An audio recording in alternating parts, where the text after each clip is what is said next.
April and on 18 occasions since July. The authority says there's no evidence that they prevent Gardaí from getting COVID-19. They also claim there are human rights issues with them. And finally, the BBC's defended introducing a same-sex partnership on Strictly Come Dancing for the first time after it received complaints. Olympic gold medal winning boxer Nicola Adams will compete with another woman in the upcoming series, something she requested. In a statement, the BBC says the show is inclusive and that the gender of the couple should have no bearing on their routines. That's it for now. We'll have more in an hour. News Talk Weather. Thanks to the AA. For our lowest car insurance price guaranteed, go online to the aa.ie. Staying mostly dry with sunny spells. Some scattered showers are expected in Munster though. It'll be humid and clear overnight with temperatures remaining quite mild at about 13 degrees. And now you're up to date on News Talk. Rugby on Off the Ball. With Vodafone, official sponsors of the Irish rugby team. Team of us. Everyone in. Now, very happy to say that we have Ian Madigan of Ulster with us on the line in the midst of a very busy time. Obviously, Pro 14 final just gone at the weekend, and then Toulouse away on a Sunday in the Heineken Champions Cup quarter-final. That's a game we have live commentary of, by the way, for you on Sunday. Leinster play Saracens on the Saturday. Ian, how you doing? Thanks for joining us. Hi, Joe. How are you? Thanks for having me on. Always a pleasure. Big fan of the show. No, it's great to have you on. I do remember the last time we spoke, it was in the middle of March, and there was a real sense of trepidation and fear, probably, and worry about the unknown. We were right at the beginning of this whole thing. How has this rather strange year been for you? Yeah, like obviously it's had its challenges, but it also presented a big opportunity for me with the lockdown. At the time of the lockdown, I probably wasn't enjoying, my rugby as much as I had previously. Wasn't getting as much game time as I would have liked. So to be honest with you, when the lockdown happened, like I wasn't devastated. It wasn't like I was, John Cooney in the form of my life, and the lockdown or the lockdown came at a bad time. It kind of allowed me time to think about my game and the areas that I wanted to work on, and gave me an opportunity to, I suppose, iron out any injuries I had and really push myself physically to get back into the best shape physically I wanted to be in to be able to play the game at a high level. And I was very lucky. I had Brian Byrne living with me at the time, and we were able to just kind of knuckle down and get some good training done, and it stood me in good stead, which is great. So when you think about your game, when you sit down and do a brutal, honest assessment of where you are, give us what was good, what was bad, what did you need to work on?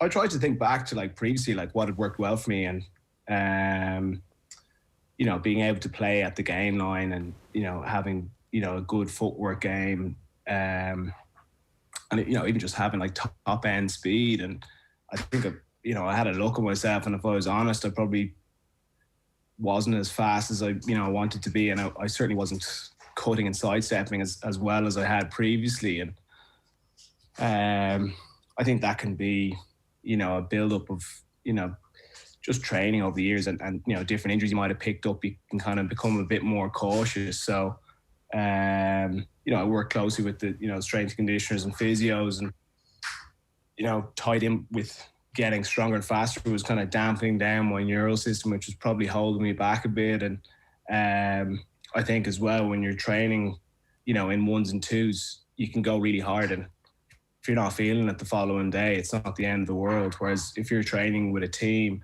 and you push yourself too hard and you've got to train again the following day, it can be more challenging in that sense. You can almost be holding yourself back, a few percent when you're training in a team environment, because, you're concerned about training the following day or a game at the weekend. Whereas with the lockdown, it was, a 3 or 4 month break, that you could really push yourself hard, and there was no consequences if you stepped too far, which was something I really enjoyed. Yeah, there's a certain novelty to that. So have you actually managed to increase your speed? Is that something that you would measure, or is it more of an attitude thing when you're on the pitch? Yeah, like we were lucky when I was in Bristol. Like they were very organised at the start of the lockdown. They, divided up all the gym gear. Was able to order in some, and I was lucky. Like we had a good setup in the house I was in. Like we had a garage that we could set it up in a courtyard to use it. And even like they handed out all the GPS units, so like we could do our sessions remotely, and then we could actually basically download the data onto our laptop and then send it off, so you could get like everything from how many accelerations, decelerations, your top speed, total distance covered, all that kind of data. Yeah. So I was able to see each week, my speed score is getting better. So it was good for me knowing that the strength work I was doing around it was working, and the speed sessions I was doing was working. So yeah, like you can measure, but I think as well you know how you're moving, deep down. So it was nice just kind of having that spring my step after kind of 6 weeks or 2 months of doing it. Ulster to date then, correct me if I'm wrong here, but give or take, I make it 27 minutes from the bench against Connacht. Ulster lost that match. You started against Leinster, played 63 minutes. Leinster won that match as well. 10 minutes from the bench against Edinburgh with the kick at the end. Obviously an amazing moment I want to talk to you a little bit about. And then off the bench in the Pro 14 final against Leinster. So all in all, give us the kind of overall sense of how you're feeling about all that thus far. Yeah, like there's been positives and negatives. Like starting off with the Connacht game, I've come off the bench there, and I was happy with how I was training in the lead up to the game. The kind of 6 week block we'd had in pre-season had gone well, like both for me personally, and I was very impressed with how the team was training. But the reality was I hadn't played a whole lot in the previous 12 months, but I still was hoping that the team was going to go really well and I was going to go well personally. And I came on and kind of forced things a bit and didn't have a particularly good game. And I was very frustrated on a personal level and a team level after that one. But, it was great, the way sport presents opportunities, and I got a start the following week against Leinster. And while the result of that game wasn't great, the scoreboard didn't really reflect how the game went. It was a pretty tight game, and if John's tries given at the end, it ends up being a one-score game, whereas they go down and get a late score, which kind of tarnishes the performance. But I actually thought we played well as a team in the game, and on a personal note, I felt very comfortable out there. Which gave me real confidence, because you do build up doubt in yourself, and you haven't played a whole lot for a period of time. You do begin to question, do I still have it? And what was good about that game, while there wasn't a huge amount on the line, it being a bit of a dead rubber, it was still a very competitive inter-pro game, and I felt on the pace, and I thought my skills and my movement and stuff were up to it. So it was nice. Like I remember getting on the bus on the way home and driving up to Belfast and just having a real kind of buzz, even though we'd lost the game. I felt, look, that was a good step forward for me in the overall scheme of things, and it was definitely a step forward for the team as well. Like we took a lot of confidence from that game going into the semi-final. So I heard I'm wary of doing anything to affect anyone's confidence, but I'll put it to you anyway, and feel free to shoot the messenger and give me a dirty look and we can move on, So do you read much or listen to much about, of analysis of games you're involved in as a rule? I try not to, Okay. when obviously when things are going well, your stuff's going to get sent to you. My mum would send me stuff. Oh, there was a lovely article in here, and she'd send it to you on WhatsApp. Like it's very, very hard to avoid it. Yeah. So at the same time, if you want to go down that route of reading the good stuff, when the bad stuff comes, I'm sure you're gonna get online, you're gonna look at Twitter, and that's when it's negative, and it can have a negative effect. So over time, I have tried to not get too high when things go well and not get too low, and reading papers and listening to podcasts is definitely tied into that. But look, I think I found a reasonably happy balance. So I do read some stuff and listen to certain podcasts or whatever. And if I'm at the stage now as well, like if someone's giving their opinion and it's negative of me, it's not going to bother me too much. Whereas as a younger player, it would have hurt me a bit. Well, to be fair, I mean, this was a point made about you, I heard, which I wanted to get your thoughts on more than anything, and it was couched in the midst of what a really good impact you made overall and how quickly it settled. So it was far from an overall damning verdict. But one pundit was wondering if you were playing too deep in that Leinster match, if you were taking the ball too far away from the gain line.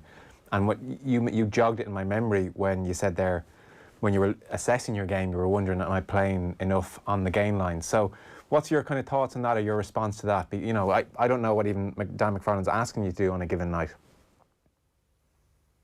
Yeah, no, look, I think that analysis was actually spot on. Right. I look back at the game and I was looking at it going, geez, I was pretty deep in certain situations. But at the same time, like, I have been working with Dwayne Peel in kind of varying the depth that I'm coming onto the ball. So, like,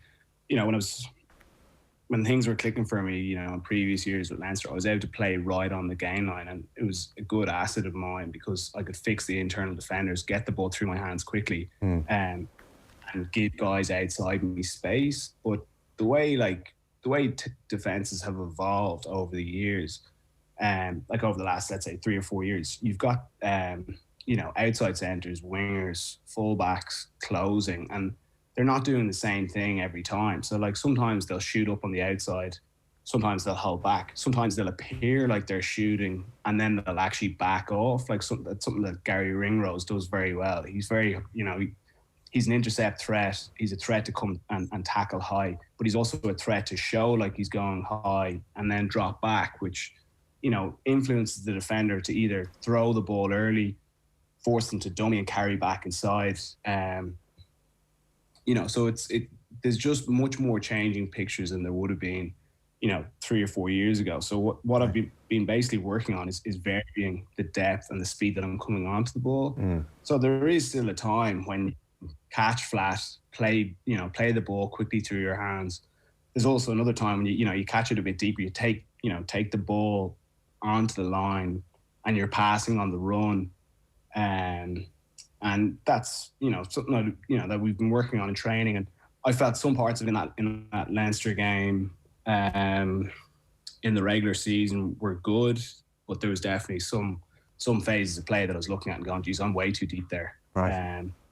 So it's a continued work on for me. It's something that I've really enjoyed doing with Peely. It's one of the first time the coaches has kind of brought it up to me, and how to use that variation to influence defenses. And even during the lockdown, like he was getting clips up of the Super Rugby and showing different out halves that do it really well, and then other ones that are a bit more predictable. And it kind of, the penny was starting to drop with me then, and then it was great to get it into action physically in training. Okay. Hopefully it comes good in games. Yeah. No, that's fascinating. The level of sophistication and the mind games almost going on, defences varying what they do and sometimes pretending to do one thing and doing another. So if you play at the same depth the whole time, then you will be utterly predictable. So you have to try and mix it up here and there. So maybe sometimes you are too deep, but it's part of a wider thought process. Yeah, exactly. Yeah, and I think as well, like there's so many moving parts in rugby. Like, so it's easy to get flat. Like if I've got Marcel inside me on a carry and he's run over 2 people, for the next phase, it's really easy for me to play right on the gain line, really flat with the defence backpedaling. Yes, and loads of guys and loads around me. Less less positive when the person has got hit hard, double tackle, the ruck ball's really slow, their defensive line is set really strong. Like, you're an idiot if you're looking to play flat there, because you're just going to get smashed again. It's kind of slow to fast that you need to have. Like, if the defense is set really well and you're still looking to play the passing game, you need to be running onto the ball with serious momentum to try and get yourself back over the gain line and regain momentum. So I suppose it's just being able to vary, the different moving parts that are going on with your team, but also defensively what's also happening. Okay, it's fascinating to get that kind of insight. If you're, I suspect your mum sent you about 354 different articles on the Edinburgh game then, did she?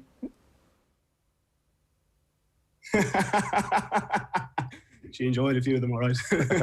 She thought the days of the heavyweights were gone, but they're not. So that's a great moment. Give us your memory of it when the whistle goes and you know that you're going to have this penalty kick. Are these moments that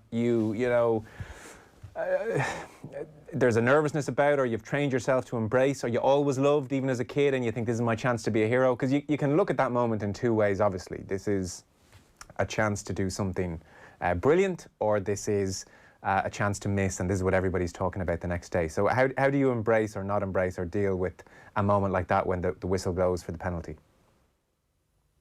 Yeah, like it kind of comes on you quite quickly. Like obviously there was a scrum awarded initially, and then it was escalated to a penalty. So that took up a couple of seconds. But then very quickly, like this kind of eeriness almost sets in. Like other guys in your team won't even give you eye contact. Like they know it's a big moment. And yeah, look, you dial into the technique that works for you and the system that works for you. And been lucky over the years that I do practice simulating that kind of high pressure situation, even if it's just a competition for a coffee with the other kicker. Whoever loses has to get the coffee. You're simulating high pressure situations. You don't want to lose because you're gonna have to bring in the coffee the next day. Everyone's gonna be slagging in the dressing room. You just don't want it, and it feels just as much on the line like a big kick to win a game is. It's the same emotions going through your system, and your body's under pressure. Can you still execute under that pressure? And if you can do it in training, there's a good chance you'll be able to carry it through into games. So yeah, look, I knew it was going to be right on my range, and yeah, just basically stuck to my process. Use my breath to kind of calm me down, and then kicked it, and kicked it, and it was arcing in, and I wasn't sure if it was definitely going to arc in enough, and if it definitely had the legs. So you're just praying that it goes over, and then that just relief when the flags went up was just incredible, because obviously it would have been a tough few months, and when you get rewarded with something like that, like sport's brutal, like it rarely gives you those kind of rewards, but when they come, it was just a feeling of elation. So look, it was a sweet one and nice way to start off in a new club. I know, it was amazing, and it's so rare it's the last kick of the game. I mean, it's like scoring in a penalty shootout kind of thing, and it's the pylon, and it's just I get the impression you've settled very well there anyway, but it really must copper fasten that kind of have that moment with the team. I read a quote, you said Al O'Connor, your captain, told you he loved you right before the kick. I love this. So did he literally just say, Madigan, I love you? Yeah, pretty much. Yeah, it was funny because I actually kind of chuckled at it, and then like the coach came in, he'd heard it, and yeah, we've had a good laugh about it since. Like I only know him a few weeks, and he's professing his love for me. But look, it was actually kind of settling me in a weird way. It was it would have been worse if someone comes up to you and starts going, "You've got this kick" or something like that. You don't necessarily need that at the time. That's not really going to help you. But like something that could calm you like that, I'm not saying if he does it again it'll work, but it worked at the time. Well, look, he has to keep doing it now until you miss. I mean, maybe that's just the way it goes. But it is. I can see how it's a nice thing. You're in a new environment. It's a really big moment. There's just it's a kind of clever. It's a jokey thing, but it's also a nice thing to do to someone. Yeah, I know. Look, and even for me personally, kick going over like that, like as an out half in the club, you're new. I'm talking quite a lot in training sessions and in the lead up to games, and guys are still looking at me, kind of going, "What's this guy about?" Sure. And you need to be produced in games to kind of have this credibility. Like, and a simple thing as a kick like that going over can give you more credibility to then what you're saying counts a bit more. Whereas if you're the guy who's talking all the time, but you're not producing, your words wear thin pretty quickly with people. So it was a big relief for me with that, like just to kind of feel like I contributed. And I also felt a bit of a weight as well. Like I didn't have a whole lot to do with the team getting into the semi-final. And you're taking spots of guys who've grounded out 20 odd games in the regular season, and you're representing them. It was nice to kind of feel like you'd done them justice. How have you settled generally in the dressing room and around Belfast? Yeah, good. Love Belfast, great city.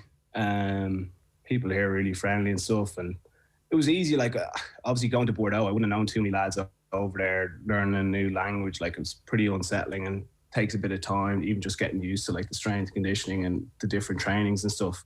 And it was similar but different in Bristol. I didn't know too many of the guys, so it just took a bit of time to kind of settle in and kind of figure out how they were playing and that kind of thing. But with the move to Ulster, like the system we're playing, I'm familiar with, like that 1-3-3-1, how JP wants defending. I'd have a good idea of what he expects of his defenders and work rate and systems and stuff like that. And then obviously with the players, like I played with a good few of them. I definitely trained with a good few of them, and I played against a lot of them. And I knew Dan previously from the under-20s. Played with JP. So like literally after like a week, I felt like I'd settled in really quickly, and it's nice. Like it's a pretty good age profile of the squad. Like there's a lot of guys coming through who are mid-20s, really keen to learn, and just good atmosphere around the squad, and just really enjoy being part of it. And yeah, a trip to Toulouse this weekend is obviously one of the glamour ties, knockout rugby. When do you find out who's starting? And there's always that kind of question mark, I guess, hanging over the week when you're a player and you'd love to start, and obviously Billy Burns is there as well. How does all that work? Have you got into a rhythm of when finding out who plays and when? Yes, sometimes they do it like right at the start of the week, and then like other times they can wait a bit. Like sometimes they'll wait. So like if it's a Saturday game, sometimes they'll wait until the Thursday, just because like they could have guys carrying injuries, and they're they don't want to name a team and then have a few have guys disappointed and then have a few changes, and then the disappointed guys are back in, and it's kind of affected their preparation. Sure. Yeah, Joe Schmidt used to always kind of manage that. Like sometimes he'd do it right at the start of the week, and other times he'd just do it because he'd want to keep guys on their toes. Like, if you announce the team on a Monday, are the guys that aren't picked going to train the house down on the Tuesday? Maybe, maybe not. You might lose a few guys with disappointment. They also might come out with a point to prove and train the house down. But yeah, I think just changing it up. Like personally as a player, I like getting the information early. Just find it helps my preparation. If you're picked to start or come off the bench, it just focuses your mind. And I think as well, like just dealing with that disappointment, like just give the information early in the week. Guys will get over it quickly. If you're getting it closer to game time, it can still really sting. Yes. So obviously we're off the back of a loss in the final. So we're just letting that settle, I suppose, and then we'll gear up as the week goes on. I guess the games are coming so thick and fast at the moment, I mean, the final would have been a huge focus last week, and now suddenly you've got Toulouse away. Quarterfinal doesn't get much bigger than that. I mean, there's probably not a huge amount you can do on your feet on the training ground, not least when you're travelling over to France as well. I guess a Sunday kickoff helps, but in terms of what you can actually muster up that's new, there's not very much. It's just about getting in the right headspace as much as anything. Yeah, what's weird about this quarterfinal, like the thing is, when the quarterfinal comes in a regular season, it's your biggest game of the season. Because that's the stage of the season you're at. You've played maybe 15 league games, but the quarterfinal is your biggest game, and the gear up for that is just phenomenal. It's a huge game for the club now. I'm not saying it's not a huge game for the club now, but it just has a slightly different feeling because last week was the biggest game of the season, and and it's just kind of managing coming down off that, because you wouldn't usually have that in leading into a quarter final, and then just trying to get the boys back up and realizing that, look, we're still in a great position in the Heineken Cup to make a semi-final and go on and hopefully win it. So it definitely has been a challenge, both for like the leadership group within the squad and the coaches, just to lift everyone back up. And I think even just it's tough when you lose a final by 20 points. You're kind of not going to question what's it going to take, and that's only natural. I was just reading, by the way, I think you'll have 5,000 fans in the stadium on Sunday. That would be something novel. Yeah. So it's good to see. Hope that goes well. Yeah, absolutely. Well, we've got the game live, so we'll be keeping a close eye on it, to say the least. Ian Madigan, always great to check in. Keep it going, and best of luck at the weekend. Cheers, Joe. Always a pleasure. Thanks very much. Cheers. Thanks a million. That is Ian Madigan. And like I said, Ulster play Toulouse on Sunday quarter-final. We'll have the game live for you here on Off the Ball. Rugby on Off the Ball. With Vodafone, official sponsors of the Irish rugby team. Team of us. Everyone in. Psychology, performance analysis, sports therapy.